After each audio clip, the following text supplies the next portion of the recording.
का?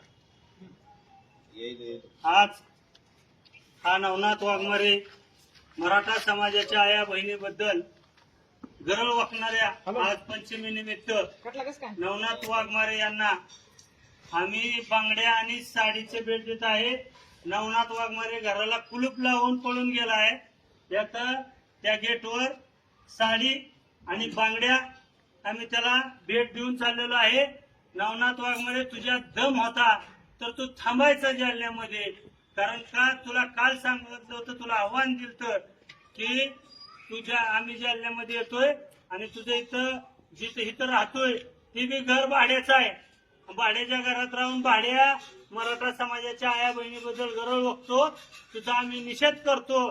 दिसल तिथं तुला साडी आणि बांगड्या घातल्याशिवाय मराठा समाज गप बसणार नाही.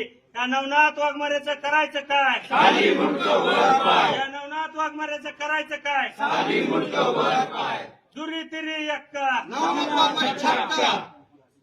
एक मराठा, लाख मराठा, एक मराठा, लाख मराठा. हे बघा, महाराष्ट्रातील मराठा समाज 18 पगड 12 बलिदाराला घेऊन चालणार आहे. अरे, आमच्या आया बहिणीबद्दल गरळ वागतो तो आणि तू पळून जातो. तुझ्या दम होत, तू जालन्यात भेटायचं. आता तुझ्या घरी आलोय, घरी पण नाही.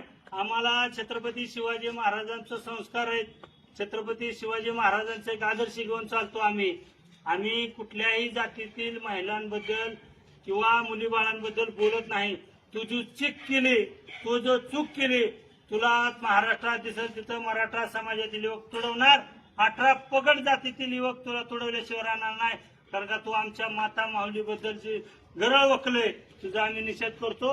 तुला आता बांगड्या आणि साडी भेट दिलेल्या इथं, आणि तुला सांगतो लवकरच तुम्हाला मीडियाच्या माध्यमातून सांगतो, त्याला बांगड्या आणि साडी घातलेली घालून नाचवल्याशिवाय गप बसणार नाही. हा नाचाय दलाल आहे, सुपारी बाजार आहे, बेवडा आहे, आणि तो भाड्याच्या घरात राहून तुम्हाला सांगतो मराठा समाजाबद्दल वक्तव्य करतो.